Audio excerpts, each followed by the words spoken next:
Il y a des moments où Dieu vous dit qu'il est important de vous concentrer, de regarder en avant, d'oublier ce qui est derrière et d'aller de l'avant. Mais il y a d'autres moments où il est important, avant d'aller de l'avant, de savoir que Dieu a terminé le travail avec vous. Lorsque Dieu va faire quelque chose de nouveau dans votre vie, il doit avoir terminé un certain travail en vous. Dieu ne laisse pas tout ouvert ou continuer à tourner à tour. Tu sais que Dieu commence à une fin. Il est donc important que souvent nous comprenions si Dieu a déjà terminé le travail ou s'il ne l'a pas encore terminé. Parfois, nous pouvons avoir certaines choses inachevées dans la vie et c'est là que nous devons nous arrêter. Prier et demander au Seigneur le discernement de certaines situations que nous vivons, que si se manifeste en nous, que nous voulons surmonter, que nous voulons avancer. Mais Dieu nous maintient au même point et alors nous nous demandons pourquoi nous ne pouvons pas avancer. Ce n'est pas que Dieu ne veut pas que vous alliez de l'avant, mais Dieu veut que vous ayez en nouveau, qu'il y a quelque chose que vous avez laissé et non résolu, que vous ne pouvez pas vous concentrer en avant si vous ne fermez pas d'abord ce que vous avez eu dans le présent. Tout à son temps, mon cher ami, il y a des moments pour s'élever et aller de l'avant. Mais il y a le temps de s'élever et essayer à nouveau. Nous pouvons souvent abandonner. C'est la chose plus facile à faire. Arriver au point de penser que cette situation n'est pas la volonté de Dieu. Pardonnez-moi pour ce que je vais dire, mais souvent, lorsque nous n'avons pas de clarté en la matière, nous laissons passer des opportunités. Nous ne résolvons pas les choses, nous cessons de nous battre et d'avancer. Et nous laissons aller sans que Dieu nous a dit de laisser aller dans les sons de laisser derrière soi ou d'abandonner. Nous préférons la solution de facilité. Nous abandonnons et nous nous cachons derrière la phrase « Ce n'était pas la volonté de Dieu pour moi ». Mais ensemble, nous sœurs, par exemple, combien de fois avez-vous pensé au divorce comme solution à un problème familial parce que vous avez considéré que vous n'avez pas résoudre le problème. Maintenant, disons que ce n'est pas un problème d'infidélité. C'est un grand problème qui n'a pas de solution. C'est quelque chose dans lequel vous n'êtes pas laissé guider par le Seigneur. Et vous vous êtes fatigué. Vous avez porté ce très lourd fardeau. Vous êtes fatigué et la seule pensée qui vous vient à l'esprit est que vous devez quitter cet homme ou cette femme. C'est la pensée qui vous est venue à l'esprit. Vous devez recourir au divorce et partout où allez-vous recevoir ces conseils. Cependant, vous continuez à chercher et vous arrivez toujours au même point et cela ne va plus marcher. Mais avez-vous demandé à Dieu? Avez-vous pris le temps de faire une pause et de vous laisser interroger par les gens? Comme Jésus l'a dit, entrez dans votre chambre, fermez la porte et demandez à Dieu si c'est vraiment la décision qu'il veut que vous preniez. Parce qu'au final, c'est nous qui prenons les décisions. Mais quelle bénédiction de prendre une décision en étant sûr de ce que Dieu m'a dit et non de ce que je désire. Une chose est ce que je désire ceci et une autre chose est ce que Dieu veut que je fasse. Ce n'est pas parce que quelque chose vous met mal à l'aise que vous devez laisser tomber. Il est important de marcher sur la direction du Seigneur. Vous avez besoin que Dieu vous parle Vous avez besoin que le monde se tasse à la meilleure façon pour que le monde de se taire et de se retirer, de fermer la porte, d'aller dans votre chambre privée, de fermer la porte et de parler au Seigneur et de laisser vous parler, de laisser vous enseigner et de le laisser vous diriger. Parce que vous pensez à mettre fin à des années de votre mariage que dit Dieu. Vous envisagez de mettre fin à des années de mariage. Vous dites donc que j'ai brûlé la dernière cartouche, que j'ai fait ce que je devais faire. Oui, mais que vous n'avez pas laissé Dieu diriger votre vie pour qu'il puisse faire ce qu'il doit faire. Et si Dieu vous dit aujourd'hui, ce n'est pas le moment de laisser tomber. Ce n'est pas le moment de mettre un point final. Ce n'est pas le moment. Vous ne pouvez pas passer par un autre cycle. Il y a encore quelque chose à résoudre. Donc ce n'est pas le moment de penser que c'est fini. Vous devez vous lever et essayer à nouveau. Le feriez-vous? Le voudrez-vous? C'est pourquoi il est important d'écouter clairement la voix de Dieu. La voix de Dieu et ce que Dieu nous dit. Parce que c'est Dieu qui connaît l'avenir et qui peut nous dire de mettre un point final. Ou il est celui qui peut nous dire d'essayer à nouveau. Je suis avec vous.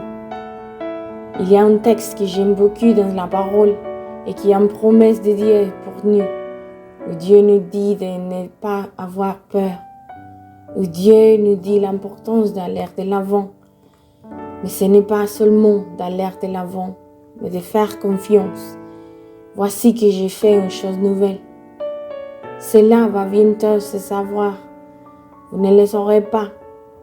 Regardez ce qu'il dit le Seigneur. Encore une fois, ces paroles sont marquées. Encore une fois, je ferai un chemin dans les déserts et des fleuves dans les déserts. Encore une fois, je ferai un chemin de fleuves. Quand il parle d'encore, il dit qu'il y a un temps où je l'ai fait et que je le referai. Qu'il y a un temps où cela se produit et que cela se reproduira. Que le Seigneur dit encore que je tracerai un chemin dans les déserts et des rivières dans les déserts, que je les referai encore.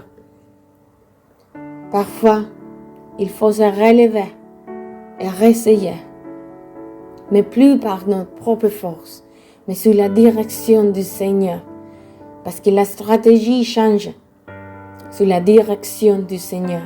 La stratégie change, être disposé, réessayer. C'est très disposé à le faire à la manière de Dieu et pas à notre manière encore. Parce que nous échouerons encore et alors nous dirons à Dieu, vous étiez en faute. Si Dieu vous dit de réessayer, c'est de la manière dont il veut que vous le fassiez. Ne continuez pas à le faire à votre manière, car vous obtiendrez les mêmes résultats à chaque fois. Vous vous souvenez de Pierre? Pierre se lève, va pêcher. Il ne trouve rien. Il avait déjà eu l'expérience dans son travail. Il savait ce qu'il faisait, mais il ne trouve rien. Quand Jésus voit la barque de Simon, la barque de Pierre est vide. Jésus monte dans la barque. Simon monte dans la barque et maintenant Jésus lui dit d'avancer au large. Allons pêcher. À un moment donné, il ressort de Pierre ce qu'il ressort de nous. Chaque fois que le Seigneur nous dit soudain de réessayer et que j'ai déjà essayé, que je l'ai déjà fait de cette manière, que je suis déjà allé là-bas, que je l'ai déjà fait de cette manière ou de cette autre manière, ce que Simon a dit, je l'ai déjà essayé. J'ai déjà été le filet de cette manière. Mais maintenant, je lui dis de jeter le filet. Maintenant, c'était Jésus qui lui disait ce qu'il devait faire. Pierre avait déjà fait à sa manière. Maintenant, c'était Jésus. La manière de Jésus, le poisson est venu et son bateau est arrivé et le poisson est revenu. Mais maintenant, Jésus lui dit de jeter ses filets. Maintenant, c'était Jésus qui lui disait quoi faire. Pierre avait déjà fait à sa manière. Mais maintenant, c'était Jésus. C'est la manière de Jésus. Les poissons sont rentrés et son bateau débordait de bénédictions. J'espère que je suis clair. Il avait un homme nommé Moïse que Dieu a utilisé pour conduire le peuple d'Israël hors d'Égypte. Moïse a essayé de faire à sa façon. Il a essayé d'apporter l'ordre au peuple, de les aider dans leurs forces. Ce que cela a apporté, c'est qu'il a tué un Égyptien et il a dû quitter l'Égypte. Mais Dieu fait tout marcher pour les lions. Il l'a mené dans le désert. Il savait que Moïse avait un caractère qui avait besoin d'être transformé. Et il a fait passer 40 ans dans le désert, travaillant sur son caractère afin que, maintenant qu'il était préparé, le moment soit venu de retourner en Égypte. Pas de la manière dont il avait pensé au début, mais maintenant sur la direction de Dieu. Sur la direction de Dieu seulement.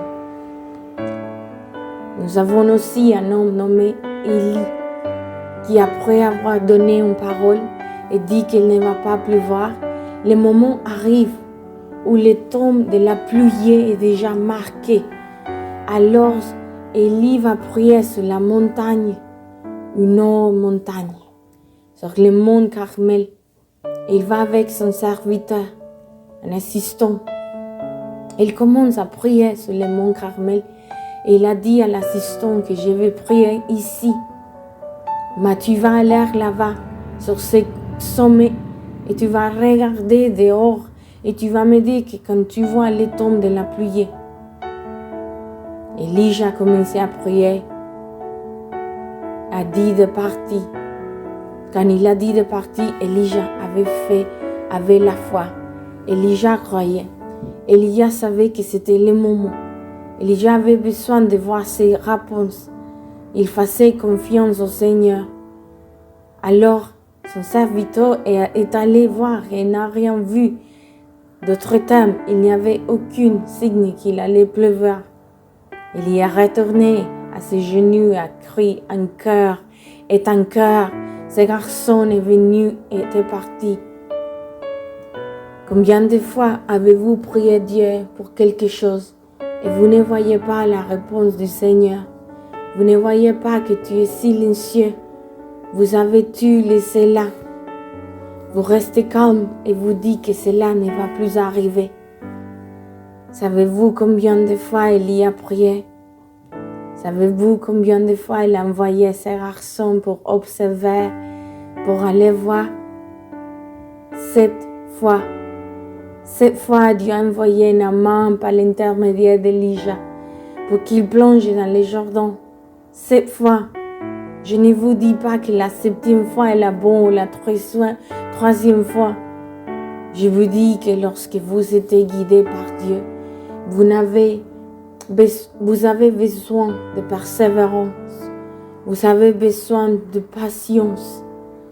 Vous devez apprendre à être calme, à essayer un cœur et un cœur chaque fois que Dieu vous dit de le faire. C'est comme lorsque Jésus a été approché. Ils ont dit, combien de fois dois-je pardonner? Et Jésus lui a dit, autant de fois qu'il le fallait. Il lui a dit mathématiquement, 90 fois 7. Un cœur est un cœur. Tu dois réessayer tant que Dieu est dans le faire. Tant Dieu te donne une promesse, tu ne peux pas te laisser tomber. Tu dois revenir en arrière. Tu l'as fait à ta façon et tu t'es fatigué. Maintenant, fais la façon à Dieu. Peu importe que cela semble répétitif. Maintenant, Dieu donne l'ordre et tu dois marcher en faveur de ceux qui obéissent à Dieu. Tu dois essayer à nouveau. Aujourd'hui, Dieu t'a déjà dit de tourner la page. Ou tu tourner la page parce que tu crois que Dieu te l'a dit et que c'est ton désir. Dieu ne se contredit jamais. Je ne sais pas ce que je reçois quand quelqu'un m'a dit d'abord que Dieu me l'a dit. Et puis 2 mois plus tard, il dit que Dieu me l'a redit. Et ce que Dieu lui a redit contredit ce que Dieu lui a dit au début. Alors je me demande si quand Dieu lui a dit la première fois, il ne savait pas ce qui allait se passer et puis plus tard il a regretté ce qu'il a dit. Non mon cher ami, tu dois commencer à te demander si c'était ton désir ou si c'était vraiment Dieu. Tu dois apprendre à discerner quand Dieu parle et non sous les coups de l'émotion pour considérer ce que Dieu m'a dit.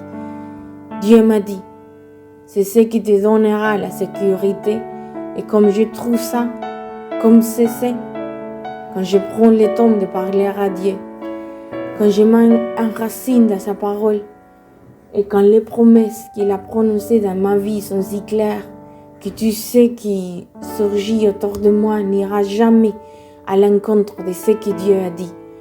Cela ira toujours dans les sons de ce que Dieu a promis. Simple, n'est-ce pas? Mais aujourd'hui, vous décidez. Je vous donne ces conseils. Vous pouvez lui donner un point final ou les jeter ou laisser tout ce que le Seigneur vous a donné. Ce n'est plus pour moi. Cette crise m'affecte. L'entreprise n'avancera pas. Le business. Mais si Dieu vous a donné la promesse d'ouvrir le business, pourquoi pensez-vous que Dieu s'est repenti et que maintenant vous devez la fermer? Vous devez écouter avec clarté. Prendrez du temps avant de prendre cette décision, s'il vous plaît. Parce que peut-être vous pouvez prendre une décision rapide et il y a des décisions que vous prenez rapidement. Mais rappelez-vous que les conséquences durant toute une vie. Pensez-y aujourd'hui. Père, je te remercie pour ta parole. Je te remercie pour ta bonté. Je te remercie pour ta paix. Je te remercie, Seigneur, que lorsque nous sommes sur le point de faire des erreurs, ta parole arrive juste au temps. Tu viens juste au temps pour nous faire méditer, pour nous faire réfléchir, afin que nous ne courions pas à la légère, Seigneur, et que nous ne laissons pas partir à ce que tu nous as donné. Apprends-nous à valoriser et garder ce que tu nous donnes, Seigneur, à savoir atteindre ta volonté. Au nom de Jésus. Amen. Aujourd'hui, votre pasteur et ami Elias Ojos vous a parlé. Rappelez-vous que Dieu vient toujours juste au temps. Chaque jour, nous avons une parole de Dieu pour vous. Je vous invite à abonner à notre chaîne YouTube Devotionals Just in Time. Chaque matin, il y a un nouveau message pour vous. Je vous invite à me suivre sur mes réseaux sociaux, sur Instagram, Facebook, TikTok et Twitter. Vous pouvez me trouver comme Pasteur Elias HC. Un grand câlin, bénédiction.